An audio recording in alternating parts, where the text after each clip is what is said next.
buenas noches. 35 años pueden parecer pocos, quizás para algunos, pero para otros muchos es casi toda una vida. Este es el caso de la Universidad Autónoma Metropolitana, que está celebrando este año sus 7 primeros lustros de vida. Así que muchas felicidades, y la dichosa palabra se quiere unir a ese festejo y en un simbólico y virtual y muy cariñoso, desde luego, abrazo cumpleañero, está transmitiendo hoy desde sus instalaciones de rectoría aquí en la Ciudad de México. Como verán, somos muchos a esta cena, festejo, y aquí conmigo en la mesa están los dichosos compañeros dispuestos a saludarlos. En efecto, estamos muy contentos de estar en este 35 aniversario de la UAM, esta institución que es una casa y una caja de sorpresas, como toda institución educativa. Ustedes se preguntarán por qué una caja y una casa de sorpresas. Bueno, porque como dijo el historiador estadounidense Daniel J. Boorstin, educación es aprender lo que uno ni siquiera sabía que no sabía. Soy Nicolás Alvarado, muy buenas noches.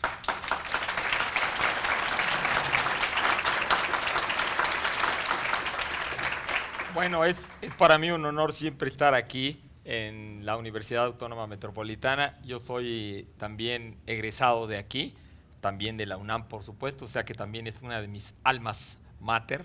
Y qué bueno estar aquí para celebrar con ustedes, aquí todos los de la UAM, este feliz aniversario.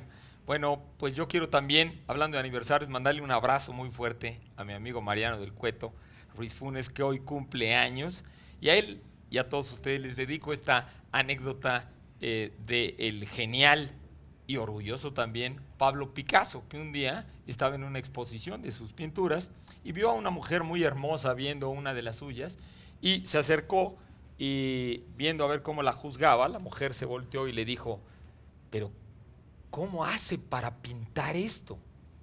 Y Picasso le respondió: señorita, pinto lo que veo. Y ella se volteó y le dijo: lástima que no vea lo que pinta. Soy Germán Ortega, muy buenas noches.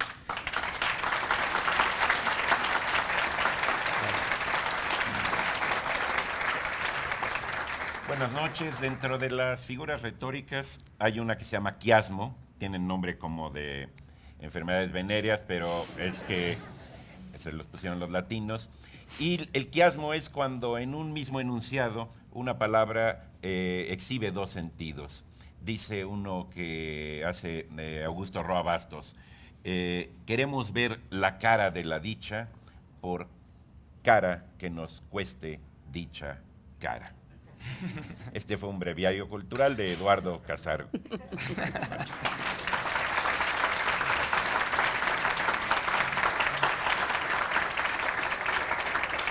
Pues como de festejo se trata, y además, puesto que estamos en el mes patrio, yo también querría decir que aparte de todo lo que celebramos durante este mes, también deberíamos celebrar mucho nuestro lenguaje. Este año, en septiembre, justamente, se cumplen 50 años de la publicación de un libro fundamental de referencia para el idioma español y concretamente para todas sus variantes lingüísticas. En el caso del mexicano, ahí está el Diccionario de Mexicanismos, publicado por Santa María, que es precisamente el que cumple 50 años. Así que, pues ahí va también nuestra felicitación para ese gran libro de una gran persona y un gran amante de la lengua, como somos todos los aquí presentes. Y no se trata de festejos, pero sí de saludos, y yo no me quiero empezar este programa sin saludar primero a Lilian, que me regaló este collar que viene de muy lejos y que anda por ahí. También a Joana, para que siga pensando que vivimos aquí junto con las caricaturas en la tele. Joana, seguimos con las caricaturas también aquí. A Pablo y a sus amigos que vienen desde muy lejos a vernos. Y bueno, pues a todos bienvenidos. Esperamos pasar una feliz tarde, noche aquí con las palabras. Y vamos a empezar con... Pues yo digo, ya que estamos aquí, ya sé que no la pidió nadie, pero la pido yo. Bueno. Y estamos en el aniversario de la Universidad Autónoma Metropolitana. Pues creo que sería interesante hablar de autonomía. ¿Por qué es autónoma la UAM y por qué es autónoma la UNAM? ¿Y qué onda con la autonomía universitaria? Bueno, yo no sé si me pasan esa feliz provocación o no. Bueno, yo respecto a la primera raíz de la palabra, de autónomo, siempre se me ha hecho chistoso que la palabra, por ejemplo, automático, ¿no? Automático, la gente olvida que automático, pues evidentemente quiere decir lo que se mueve por sí mismo, ¿no? O sea, y nosotros siempre lo aplicamos a los a los mecanismos, o sea, decimos que los coches son automáticos y que las máquinas son automáticas, esto para ir a lo de auto, y evidentemente pues las máquinas desde un punto de vista esencial nunca son automáticas, lo único automático somos nosotros o los organismos en general, lo natural es lo automático, y yendo entonces a eso de auto pues es por sí mismo, nomos es sistematización, ¿no? Organización, ordenación. A ti que te gustan tanto las culturas celtas, pensé que iba a decir que gnomos eran unos seres que muy traviesos, pero no. Pues sí, también, y germánicas, ¿no? Y que son también germánicos. Y bueno, nomos es ordenación, sistematización. Tú un poco comentabas que la palabra autonomía también a lo mejor podría sustituirse por autarquía. Lo que pasa es que ya pensándolo, autarquía que suena muy aristocrático, ¿sí?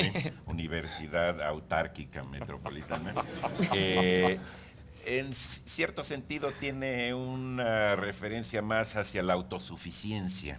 ¿Sí? Entonces, nuestras universidades, las autónomas, no son autosuficientes en el sentido de generar sus propios recursos, aunque bueno, yo de economía no sé nada, afortunadamente para el país. Y entonces creo que no serían sinónimos exactos. Exacto. No, bueno, recordarás incluso, Eduardo, que en la Italia fascista de Mussolini, uno de los lemas que más se utilizaban en la propaganda y uno de los programas más importantes para Mussolini era la autarquía italiana, es decir, que no hubiera ninguna importación de materias primas, ninguna importación de productos de la canasta básica, sino que Italia pudiera producir todo aquello que necesitaba. Y bueno, desde luego no es el caso de la UAM o de ninguna universidad autónoma que dependen de un presupuesto para poder subsistir, es decir, no son universidades que generen sus propios recursos, sino que tienen una partida presupuestal que es la que les permite sobrevivir.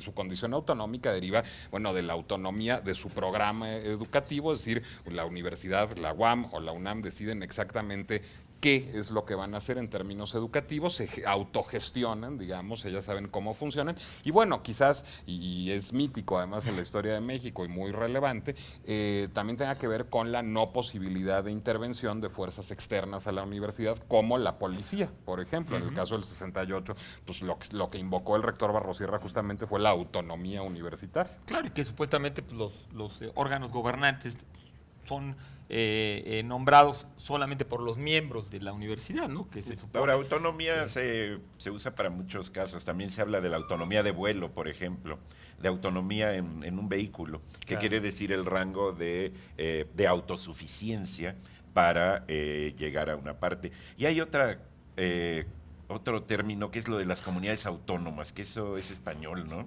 Yolé. A ver, cuéntanos. Yolé. Aquí hay un español que me puede ayudar a decir eso. No tengo ni idea. La verdad, son comunidades autónomas porque España está dividido en 17 comunidades autónomas. Y lo que tienen es un gobierno propio cada uno. Es decir, está el gobierno central, el gobierno de Zapatero en este caso, y luego cada comunidad autónoma tiene un gobierno propio en los que tienen cierta autonomía, cierta independencia para dirigir, para gobernar, para llevar y hacer gerencia de sus autonomías. Cataluña es una, Madrid es otra, Extremadura es otra, Galicia, así. Y dentro de cada comunidad autónoma están las provincias. Son 51 en el caso de España, pero como autonomías, es decir, como gobiernos, así no tan independientes. Claro, hay cada comunidad autónoma tiene ciertos privilegios y ciertas competencias según los acuerdos históricos que se hayan hecho, que para algunos son mejores que para otros. Básicamente, digo, yo tampoco conozco bien el caso, pero digamos, el principio es el mismo que un Estado federal, ¿no? Un sistema federalista, ¿no? Ahora, por ejemplo, la dichosa palabra no es autónoma, porque depende de las preguntas que ustedes nos hacen y del presupuesto de Canal 22. Y del presupuesto de Canal 22. Pero no nos vamos a meter en eso en este minuto. No, oigan, yo nada más quería hacer una punta adicional sobre la autonomía. No solo una institución educativa, y creo que el ejemplo de las comunidades autónomas españolas lo marca, puede ser autónoma. En México tenemos muchas otras instituciones autónomas. El IFE, es autónomo, Claro. La Comisión Nacional de Derechos Humanos es autónoma, la CONAPRED, el Consejo Nacional para Prevenir y Erradicar la Discriminación, son autónomos, es decir, no dependen del Poder Ejecutivo, sino tienen sus propios órganos de gobierno, sus propias juntas de gobierno, y así se designa la vida y se administra la vida interna de esta institución. Incluso en el extranjero hay medios de comunicación autónomos, por ejemplo, la BBC en el Reino Unido es un medio autónomo, es decir, tiene autonomía con respecto al Poder Ejecutivo, con respecto al jefe de Estado, que es la reina, al jefe de gobierno, que es el primer ministro, sino tiene sus propias decisiones y su propia junta de gobierno que ella misma designa. Pues lo que nosotros decidimos en este minuto es ponerles a pensar, porque es momento de decirles la dichosa palabra, o más bien su definición. Dichoso no, dice así: gusano de agua dulce que chupa la sangre de los animales a los que se agarra, persona que se aprovecha de las demás, un poco por extensión de esto, y sacándoles poco a poco el dinero o alguna otra cosa.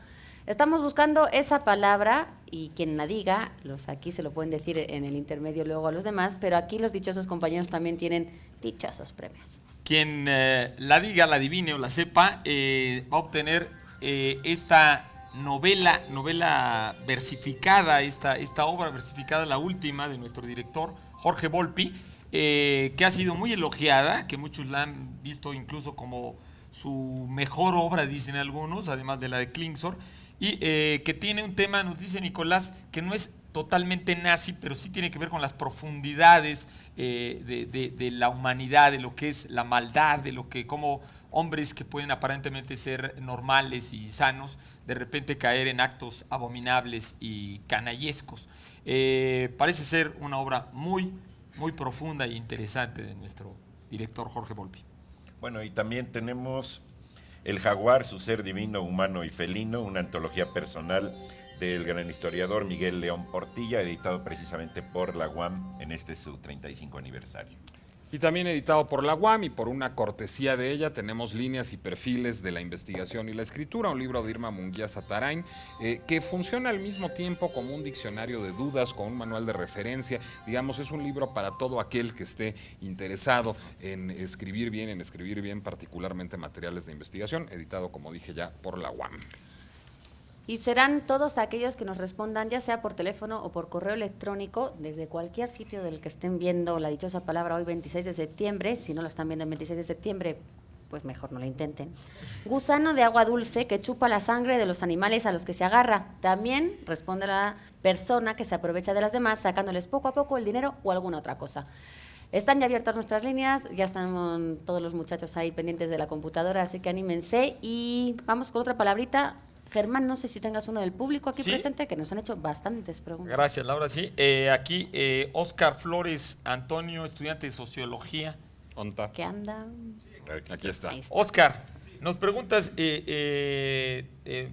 pones, debido al clima político-social, mi pregunta es de dónde proviene la palabra sicario, y si tiene relación, dices, con los sicaris de la época cristiana. Bueno, en efecto, la palabra es exactamente como tú dices, tiene un origen en el cristianismo primitivo, diríamos no solamente en el cristianismo primitivo, sino más que en el cristianismo primitivo, en el judaísmo anterior a la destrucción del segundo templo en el año 70 por el emperador Vespasiano, o por el futuro emperador Tito, ¿no? Las órdenes de Vespasiano. En efecto, en el judaísmo anterior a la destrucción del templo, el judaísmo era una cultura con en el que la religiosidad no estaba totalmente unificada, ¿eh? O sea, los judíos actuales a veces olvidan que antes de la destrucción del templo había muchas diferencias con el judaísmo actual. Una de ellas, pues, es que eran proselitistas los judíos, parece ser. Y la otra, por supuesto, que estamos muy seguros, era que había muchas sectas, o sea, muy diferentes formas de judaísmo. Uno de los grupos judaicos famosos ahora son los esenios, otros que tenían varios subgrupos eran los fariseos, otros eran los saduceos, otros eran los sadoquitas, y otros eran los que estaban sublevados en parte, interpretaban la religión como una llamada a sublevarse contra el Imperio Romano.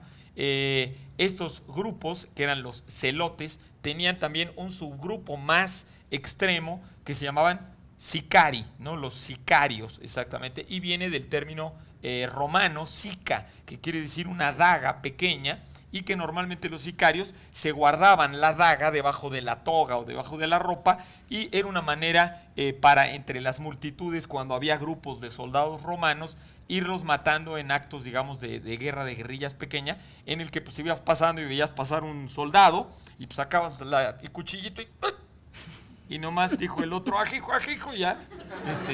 Tal cual lo dijo en latín. Lo Eso matabas. sí. De ahí viene sicario. Y sabes qué, Germán, ahora que hablabas de cómo, digamos, de ahí viene sicario, que es una palabra que tenemos en el habla común ahora, y que hablabas de los celotes, bueno, pues justamente los celotes, que no son unos celos grandotes, sino son lo que explicó Germán, pues perviven también en el habla inglesa con el término zealot, que viene justamente de celote, y que habla, digamos, del agitador social.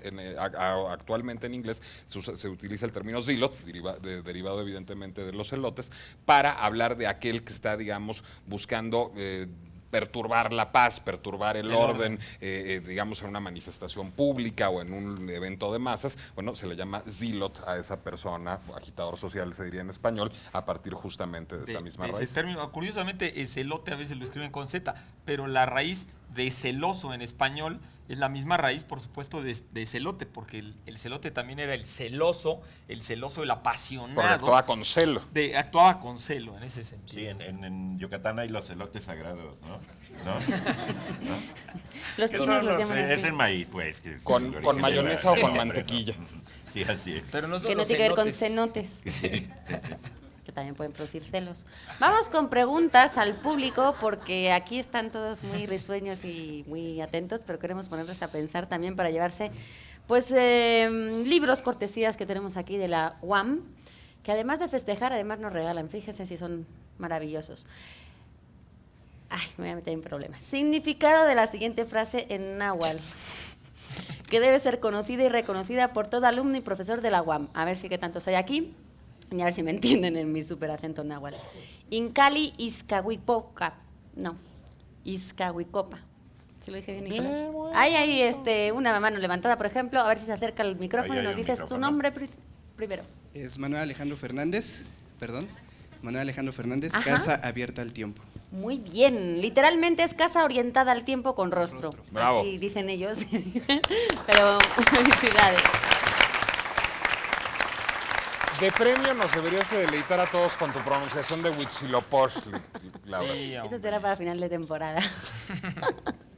Precisamente ese lema de la UAM, Casa Abierta al Tiempo, fue ideado por un antropólogo e historiador, no, parece que me están levantando ahí las manos, pero no es para mí, mexicano, alumno de Ángel María Garibay y doctor honoris causa de esta universidad. ¿A quién nos estamos refiriendo? Allí hay una mano. ¿Nos dices primero tu nombre ahora que llegue? Sí, mi nombre es Héctor y estamos hablando de Miguel León Portilla. Exactamente. Así es. ¿Esos son? Pues habrá más preguntas, habrá más premios y habrá más soplada de velas aquí desde la rectoría de la UAM en el sur de la ciudad, canal de Miramontes, 3855. Todavía tienen tiempo de llegar. Volvemos enseguida.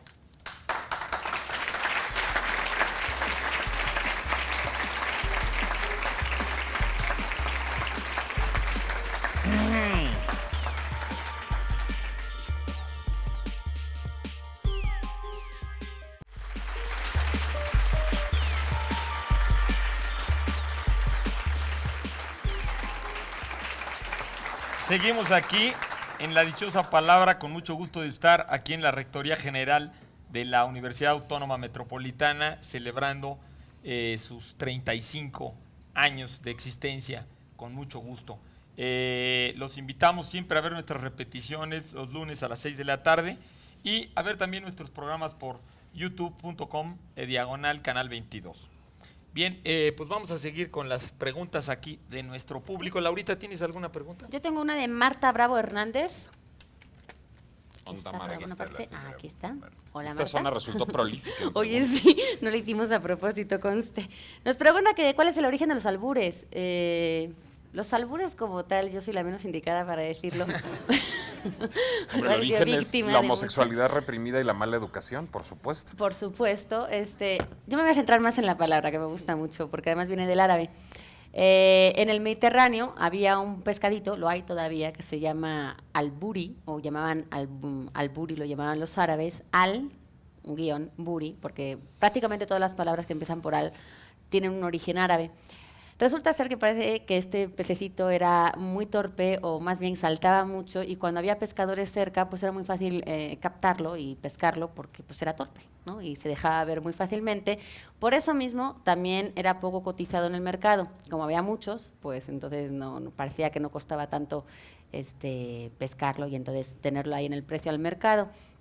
Era comestible, y de hecho se decía que cuando uno no tenía que comer, pues que podía comer alburis, ¿no? Porque ahí estaban.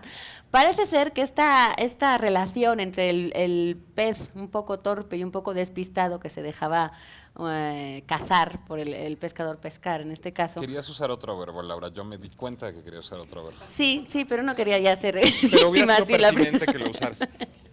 Parece ser que esto fue lo que inspiró un poco a México, porque México es el país de los albures y el gran iniciador, incitador y desarrollador de los albures, el que dio un poco lugar a esta palabra, decirle que es un poco torpe, un poco despistado, al que cae en el albur, no tanto el que lo hace, porque el que lo hace evidentemente es muy inteligente.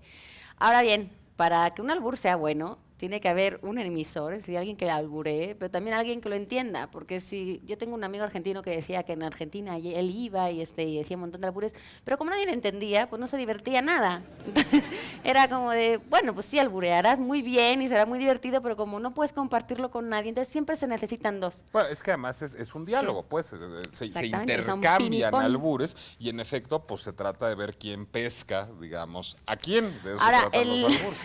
o quién se deja pescar, porque muchas veces uno se deja para seguir el juego. En España, este alburi, este nombre derivó en albur, y es un tipo de juego en la baraja de cartas. O sea, nada que ver, pues, pero digamos que si uno va al diccionario de la Real Academia, el primer significado que va a encontrar es ese, el del juego de cartas, una especie de azar. El significado del juego de palabras, que hace con doble sentido y que casi siempre tiene una connotación sexual. Evidentemente sí hay como un ataque homosexual, y bueno, una serie de cosas ahí que todos sabrán mejor que yo. Sí tiene esa connotación, y pues es un juego que se juega muy divertido y muy popular y muy... Y quizás, Laura, sexual y de poder, es decir, porque finalmente el que cae en el albur está cediendo al poder, digamos, expresado en una metáfora sexual, del otro, pero digamos, el que hace el albur y logra que el otro caiga en el albur queda como la figura dominante, digamos, en esta metáfora sexual de la relación entre ambos. Ahora hay una figura retórica. Las figuras retóricas son como la de quiasmo que decía yo al principio, son operaciones verbales que ya están formalizadas, es decir, se sabe cómo están hechas, ¿no? Y una de ellas es el calambur. El calambur es precisamente un juego de palabras donde se juntan ciertos sentidos. Hay uno muy famoso que dice Villaurrutia en un poema, dice: y en el juego angustioso de un espejo frente a otro cae mi voz, y mi voz quema dura, y mi bosque madura, y mi voz que madura como el hielo de fuego, ¿sí? Entonces, ese es un juego, pues, que también es parte del albur. Lo que pasa es que hay albures de muy distinto tipo, ¿sí? Este es por ejemplo, hay alguno de estos de tipo calambur en el nombre Mónica Galindo, ¿sí? Nada más que hay que decirlo más despacio, y se oye este otro sentido, ¿sí? Pero indudablemente tiene mucho que ver con que alguien sienta que está siendo albureado. Es decir, tiene que ver con un entendimiento. Yo una vez oí que Broso albureaba con Guadalupe Loaesa en un programa de radio, y Broso ya había dejado de alburear hacía mucho, y Guadalupe Loaesa, cada cosa que él decía, Le sacaba pensaba que era así, ¿no? Entonces el otro le pide: oye, pásame la pluma, y Guadalupe: ¡ay, qué barbaridad!, ¿no? Sí. Es decir, se proyecta una sensación de entendimiento que a veces puede llegar a ser falsa, pues, ¿no? Persecutoria. Sí. Pero uno se ríe ahí en este caso el alburado. Bueno, Yo recomiendo el Festival de Pachuca de albures. No sé en qué fechas son, pero creo que son los más famosos. Uno llega, alburea todo lo que puede en el escenario y ahí aplauden y, ¿no? Bueno, Hay un si quieren- ganador. Si quieren seguir algo del albur, primero tenemos que ir a nuestra dichosa frase, Para los que están allá atrás de la pantalla, ahí va la dichosa frase. El primer de la ignorancia es de. Esta frase es de Baltasar Gracián Es un sobre la tartamudo. primera fase de la ignorancia. La frase que sigue a la frase que buscamos es: y muchos sabrían si no pensasen que saben. Los que sepan cuál es esta frase famosa de Baltasar Gracián obtendrán, Eduardo. Sí, el Larousse Junior es un diccionario muy bueno. A mí yo tengo mis dudas sobre si Junior viene, como dice aquí, del inglés, porque también había un juniorato en las órdenes monásticas que lo haría venir como del latín. Pero No es sé que si sea en la misma. efecto viene del latín, Sí, Junior. pero también lo usan.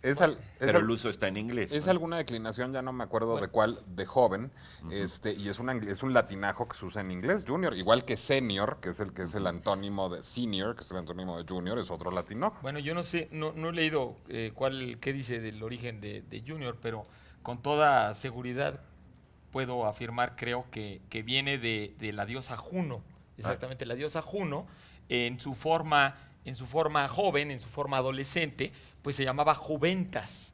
Y la diosa Juventas era una de las 3 diosas de la gran de la gran Trinidad capitolina originalmente, que era la diosa Menerva, que con el tiempo se convirtió en Minerva, que quiere decir la de la luna, Mene. Es luna. que les enervaba Luego que se Les llamara enervaba. así, por eso le cambia. le enervaba, exactamente. Entonces, después era la diosa, la Minerva era la diosa vieja, la diosa madre era Juno, y la diosa joven era Juventas. Y de ahí vino justamente todo el término juventud, juvenil, y pues junior. No, y sabes que justo me quedé pensando, por supuesto, no es que sea, digo, sigo ignorando qué caso es, pero es un superlativo.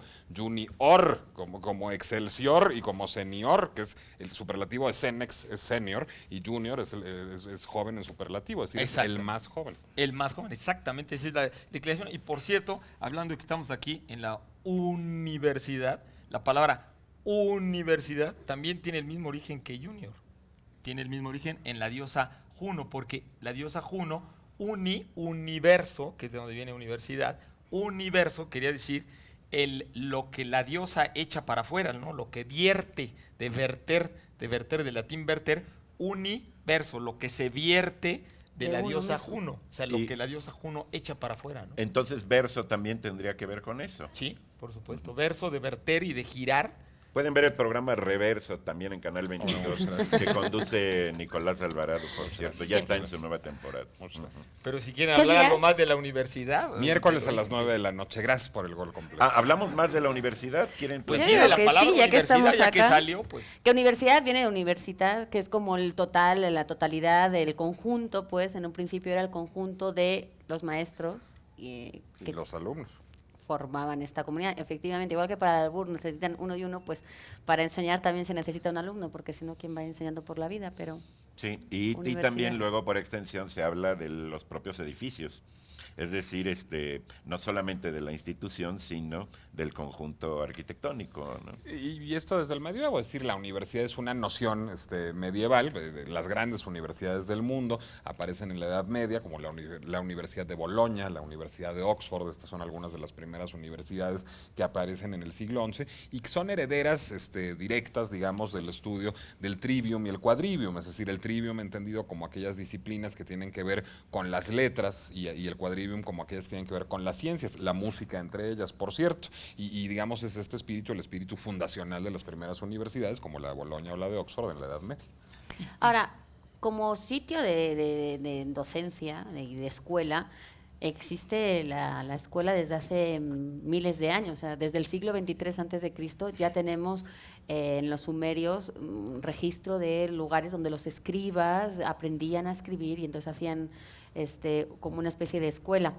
En la mezquita de Fez, por ejemplo, en Marruecos, también se tiene casos de que ya había un aula, un espacio y un horario y un momento, pues, en los que ya la gente como alumnos iban a recibir conocimientos y había maestros que iban a darles y se le daba un poco todo esto. La universidad como tal sí tiene que tener un título académico oficial, digamos, como la universidad como tal, que es lo que decía Nicolás, que empezó a surgir ya en la Edad Media. Por eso la universidad se considera ya que empezó en Bolonia y en Oxford, incluso en Salamanca, en España, en tal. En América, curiosamente, hay mucha polémica de cuál fue la primera universidad en América, porque como tal, como sitio donde se practica la docencia, también hay muchas antes de la llegada de los españoles, que es un poco cuando viene esta idea de universidad como se conoce en el mundo occidental. Se dice que la primera fue en la República Dominicana, antes de la primera mitad del siglo XVI. Luego está la oficial, por así decirlo, que es la de Lima, en Perú, la de San Marcos, y luego está la Universidad Autónoma de México, la UNAM, que es de las primeras que se estableció, ahora sí que en todo el continente americano, en 1551. Son de las primeras que hay y son de las primeras donde ya se saca esta laicidad, es decir, ya no es eclesiástico, ya no se enseña en los monasterios, ya no se enseña para ser sacerdote, se enseña para tener una cultura general y para enseñanzas varias. Viene a colación una frase de un cineasta joven mexicano que dice: no por mucho Calmecac, amaneces Moctezuma. Está buenísima. Tenemos que ir, si quieren ahorita seguimos divagando sobre universidad y universidades. La siguiente parte de nuestra dichosa frase, los que están atrás de la pantalla. Ahí va. Ya tenemos una palabra más. El primer de la ignorancia es de saber. Recuerden, es una frase de Baltasar Gracián sobre la primera fase de la ignorancia. La frase que sigue a la frase que buscamos es: y muchos sabrían si no pensasen que saben. Y los que lo contesten, Nico. Los que lo contesten caerán en una trampa, es en lo que estaba yo pensando, porque justamente estarán haciendo lo que dice esta frase que no hay que hacer. Y es lo que hacemos aquí, además, se supone, espero que no. Tenemos El Olvido, un itinerario urbano de Juan Villoro. Esto es de una colección de la UAM que se llama Los Gatos Sabrán, y es una colección de escritos sobre la Ciudad de México. En este caso es un ensayo, bueno, pues muy disfrutable, como gran parte, si no es que todo lo que escribe Juan Villoro, y lo edita, por supuesto, la UAM. Y también publicación de la UAM, de Arquitecturas de Recorrido, de Delia Quimbinelli, Alicia Paz González de Riquelme y Andrea Martín Chávez. No sé si el otro Chávez de la mesa quiere decir algo de la arquitectura. Exactamente, yo nada más quería mandarle un abrazo y una felicitación a mi prima hermana, mi querida Anne, que es una de las autores de este libro, Andrea Martín Chávez, mi prima hermana. Vámonos con una pregunta al público, ¿no? Vamos exactamente con una pregunta al público presente. Bueno, yo antes nada más de lo de universidad, ahorita me acordé también, es interesante que la raíz de uno, que decía Laura, pues, que quiere decir todos, viene de la misma raíz de uno, o sea, de uno. La palabra uno viene de la misma raíz de universo, de universo. Porque todo gira alrededor Exactamente, de uno. o sea, el uno, que es el que sale de la diosa Uni. Es que la diosa Juno se llamaba originalmente Uni entre los etruscos. Y entre paréntesis, también, curiosamente, ese uni, extrañamente, quería decir los genitales femeninos. O sea, en la India se sigue llamando yoni a eso, que es la misma raíz indoeuropea de uni. O sea, el uno y el yoni, justamente es todo lo que sale de la diosa. Bueno, pues es que de ahí sale todo. Y uno. Y todos. Bueno, a ver, una pregunta aquí a los que están con nosotros presentes. En el cuento de Jorge Ibargüengoitia titulado Falta de espíritu scout, se narran algunas aventuras juveniles del escultor que realizó para la UAM la obra monumental Puerta al Tiempo. El nombre de este escultor es... Ahí está la mano A ver, elevada, que llegues. pero no llega Espérate, el ahí va el micrófono. micrófono. Para que te oiga todo el mundo. ¿Cómo te llamas? Sí, buenas noches. Mi nombre es Alejandro Rincón. Manuel Felgueres, que Sí. fue su Perfecto. amigo de la infancia en los Scouts también. Exactamente. Léeles otra pregunta, porque yo no hablo Yo les doy otra, bueno. A ver, ¿en qué unidad de la UAM se puede cursar la carrera de letras hispánicas? Acá. Aquí hay una mano. Un momentito, momentito, que en el casa micro no te han se oído puede. nada. ¿Cómo te A llamas? ver, de empezar? pie, Antonio. honrando a la UAM y esta unidad en la que se puede estudiar letras hispánicas. ¿Cómo te llamas? primero? Antonio. ¿Y qué? Es en la de Iztapalapa. En efecto, Antonio, en la UAM Efectivamente. Iztapalapa se pueden estudiar letras hispánicas. Vamos a corte. Nos tenemos que ir a un corte. Ahora seguimos con ustedes. No le cambien. Gracias.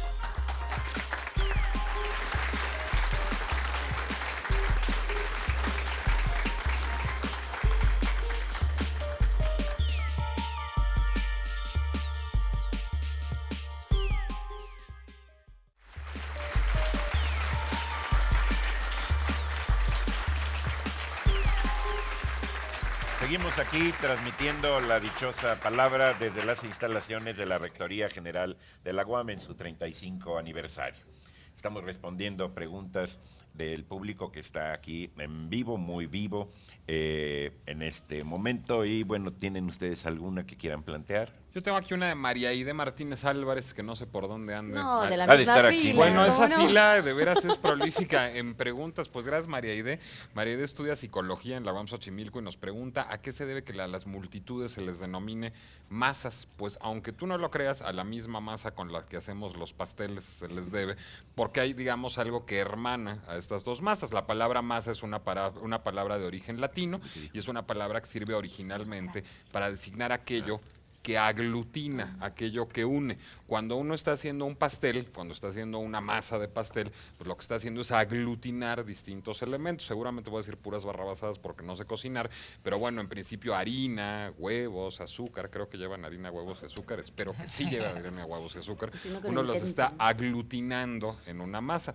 Y a partir de eso, de hecho, la palabra masa, que es una palabra que es la palabra, el término físicamente correcto cuando queremos hablar de peso, es decir, la masa de una cosa es lo que pesa una cosa, esa también deriva del mismo origen latino, de la palabra masa. Y cuando hablamos del término sociológico de una masa, como las masas que estudia Elías Canetti en Masa y Poder, digamos, que es una idea del siglo XIX, es una idea evidentemente heredera de la revolución industrial y de que empiece a haber fenómenos de masas, justamente. Bueno, pues estamos utilizando exactamente esa misma palabra. Una masa es aquello que aglutina muchos elementos, sean huevos, azúcar y mantequilla y harina, o personas que forman una masa y que a partir de ahí, bueno, pues hay una serie de fenómenos tanto psicológicos como sociológicos que se producen a partir del comportamiento de las masas. Ahora justamente hacía yo referencia a Elías Canetti y bueno, yo creo que a la fecha Masa y Poder sigue siendo el libro para entender justamente el fenómeno, o mejor dicho, los fenómenos de las masas y los fenómenos de masas, la psicología de las masas y la sociología de las masas. Pero yo nada más agregaría a la intervención extraordinaria de Nicolás sobre las masas que, es que tienen que ver con el fenómeno del crecimiento urbano en el siglo XIX, ¿no? Las ciudades antes del siglo XIX eran realmente increíblemente pequeñas. Entonces, la migración del campo en el colapso del feudalismo europeo hacia las ciudades y la creación justamente de la revolución industrial tiene que ver con estos fenómenos de masas que antes realmente no eran tales, ¿no? No eran tales respecto a lo que son ahora. Y ya para seguir en la cosa culinaria, está el libro histórico que es La rebelión de las masas de Ortega y Gasset, ¿no? Que indudablemente, bueno, Masa y Poder es una verdadera maravilla. Así es. Voy a repetir la dichosa palabra para nuestro público que nos está escuchando. Dichosa palabra: gusano de agua dulce que chupa la sangre de los animales a los que se agarra. Persona que se aprovecha, por extensión esto, de las demás, sacándoles poco a poco el dinero o alguna otra cosa. Ay, qué bonito esto. ¿Laura? Laura, ¿Qué vamos a se regalar? quedó pensando en esto. De la UAM, por supuesto, el espacio, presencia y representación, coordinación de Leonardo Martínez Carrizales y Teresita Quiroz Ávila. No lo he leído, pero todo lo que tenga que ver con el espacio merece un espacio en la lectura. Y también para ustedes también se contestan la dichosa palabra, algún número de esta revista Este País, extraordinaria revista que tiene también, recuerden, una sección muy buena sobre cultura que trae artículos de Mónica Lavín, de Ricardo Ancira, de José G. Moreno de Alba, y hay un artículo muy bueno de José Clemente Orozco. Bueno, continuamos con preguntas del público. Yo tengo una de Adriana Ferreiro. Ha de estar por acá. Era la Nos hemos misma cruzado fila el del otro pasillo. lado. ¿De dónde surge la frase de René Descartes o Descartes, pienso, luego existo? Hay un texto de Descartes, un gran filósofo, que se llama El discurso del método. Él se plantea la cuestión de dudar como algo metódico y se plantea el problema de cómo es que conoce el sujeto a los objetos.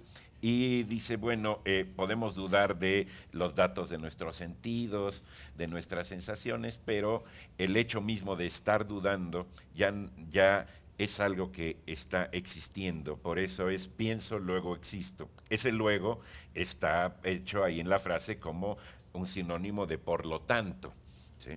Es decir, pienso, por lo tanto existo. Hay hecho, un librín consecutivo. de Jaime Labastida que se llama El edificio de la razón, donde habla de toda la construcción del sujeto del conocimiento a lo largo de los distintos filósofos. Lo recomendaría muchísimo, está publicado por la editorial Siglo XXI. Y había una frasecita que decía Arévalo, un expresidente de Guatemala, que decía que esa frase de René Descartes en nuestros países latinoamericanos tendría que invertirse y entonces ser existo por el pienso. ¿Sí? Pienso en el sentido La de comida. alimento. ¿Sí? Pero ese era un chistecito de Arévalo, no es mío.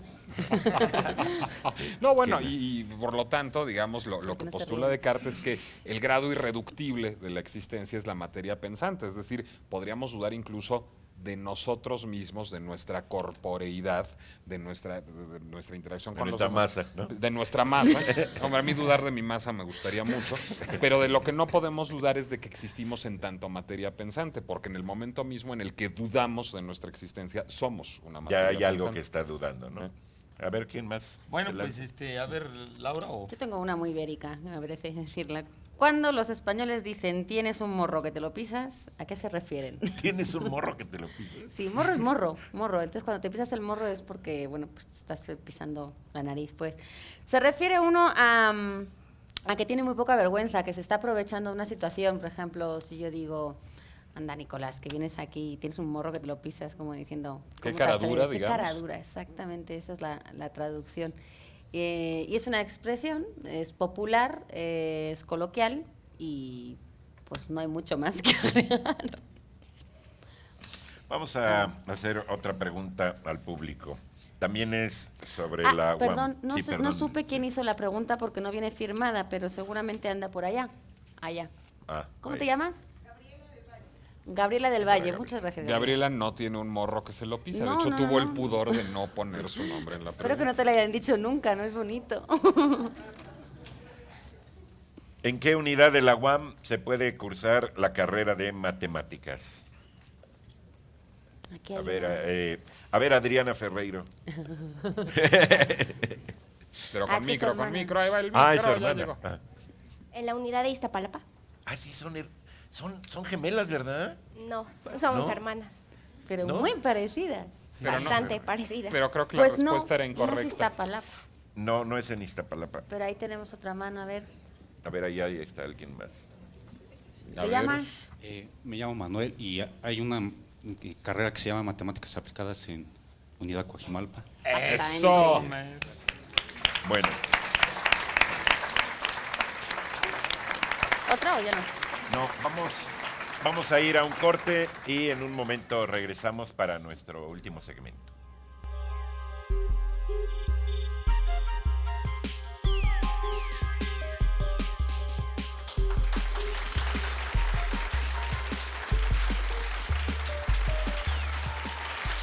Estamos de vuelta en la dichosa palabra, festejando el 35 aniversario de la fundación de esta institución educativa. Y bueno, no solo la dichosa palabra festeja a la UAM, sino también la UAM se autofesteja, y particularmente la UAM Xochimilco. Queremos invitarlos a un ciclo integral que se va a llamar Metrópoli, Evolución y Mutación. Es un ciclo pues organizado por la Coordinación de Extensión Universitaria de la Unidad Xochimilco de la UAM, donde habrá exposiciones, habrá pláticas acerca de cómo se ha ido transformando la ciudad en los últimos 50 años. Esto empieza el 26 de octubre, termina el 13 de noviembre. Y bueno, los que estén interesados en conocer la programación de Metrópoli, Evolución y Mutación, tienen simplemente que entrar a la página de Extensión Universitaria de la UAM Xochimilco, que es extensionuniversitaria.soc, soc no de calcetín en inglés o de que le van a dar un garrotazo a alguien, sino de xochimilco.uam.mx, extensionuniversitaria.soc.uam.mx, para ver la programación de Metrópoli, Evolución y Mutación,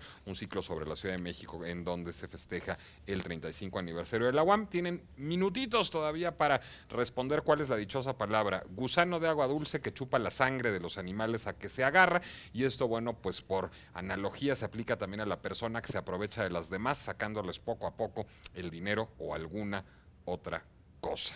¿Qué tenemos de preguntas por aquí del público? Mario Castro, ¿por dónde anda? Mario Castro. Está en otra fila, no lo puedo creer. Sí, oye, qué barbaridad. Mario Castro, nos preguntas qué tan emblemático fue el Atl Tlachinoli en la nación mexica. Pues te diré que sé poco del asunto, sé que es un asunto polémico. El Atl Tlachinoli, si no recuerdo mal, es un estandarte que supuestamente enarboló Cuitláhuac, el penúltimo güey tlatoani azteca, ¿no? O mexica, que es el término correcto. Recuerden, el último fue Cuauhtémoc, Cuitláhuac fue el penúltimo y el antepenúltimo fue Moctezuma, que realmente era el que estaba gobernando en el momento de la conquista. Supuestamente, dicen las crónicas, traía el comandante Cuitláhuac, traía un abanderado, ¿no? Que traía un estandarte que tenía un símbolo que se conoce, que simboliza el agua, y otra cosa que quiere decir algo así como quemado, como carbonizado, ¿no? Se cree, no se sabe, pero se cree que esto tiene que ver con un simbolismo de la dualidad cósmica, cosmológica mesoamericana, porque igual en el gran templo de México, ¿no? en el gran Teocalli, recuerden que hasta arriba estaba un templo a Huitzilopochtli a la derecha y un templo subiendo por las escaleras a la izquierda a Tlaloc, que muchos dirían, ¿y por qué no a Quetzalcóatl, que era tan importante Dios y que tenía tanto que ver con miles de cosas en la cosmogonía y la cosmovisión mesoamericana? Bueno, porque también esto era una dualidad. Huitzilopochtli tenía que ver con el sol que secaba, ¿no? Con el sol y el fuego, y Tlaloc con el agua. Y que este sentido de la polarización probablemente estaba en ese estandarte. Algunos dicen que la importancia del estandarte es que tiene que ver también con el símbolo, el emblema, el escudo nacional, que es el águila, que tiene que ver con el sol y con el fuego, y el agua que está abajo del águila en el islote, supuestamente donde Huitzilopochtli les dijo tenía que fundar la ciudad. Entonces muchos dicen que ese sería el origen de nuestra bandera, que por eso se escogió después en nuestro escudo nacional. No se sabe, es lo único que yo conozco del tema, ¿no? ¿Nos da tiempo a hacer otra pregunta brevísima? No nos da tiempo a hacer una pregunta brevísima, acaso de un par de respuestas brevísimas nada más. Gusano de agua dulce que chupa la sangre de los animales a que se agarra, o persona que se aprovecha de las demás sacándoles poco a poco el dinero o alguna otra cosa como ese mismo gusano, es por supuesto sanguijuela. Y la frase de Baltasar Gracián que buscábamos sobre la primera fase de la ignorancia es: el primer paso de la ignorancia es presumir de saber, y completa Baltasar Gracián, y muchos sabrían si no pensasen que saben. Muchísimas gracias por habernos acompañado. Sí, es buena lección de Baltasar Gracián. Muchísimas gracias por habernos acompañado esta noche aquí en La Dichosa Palabra, transmitiendo en vivo desde la UAM Xochimilco. Bueno, estamos cerca de la UAM Xochimilco, estamos en la rectoría de la UAM, casi que a unos pasos de la UAM Xochimilco. No, estamos en la rectoría general de la UAM, justamente festejando su 35 aniversario. Muchísimas gracias, por lo tanto, a esta universidad y a su rectoría general, en especial al doctor José Lema Labadí, rector general de la UAM, al maestro Luis Javier Melgoza Valdivia, secretario general, y al maestro David Alejandro Díaz Méndez, director de comunicación social, así como a todas las personas que nos apoyaron para hacer posible esta transmisión. Y bueno, pues felicidades una vez más a la Universidad Autónoma Metropolitana. Eduardo Casar, Laura García, Germán Ortega, muchísimas gracias por habernos acompañado hoy, y gracias a ustedes para que nos sigan viendo desde su casa. Nos despedimos. Esto es La Dichosa Palabra. Muy buenas noches. Buenas noches.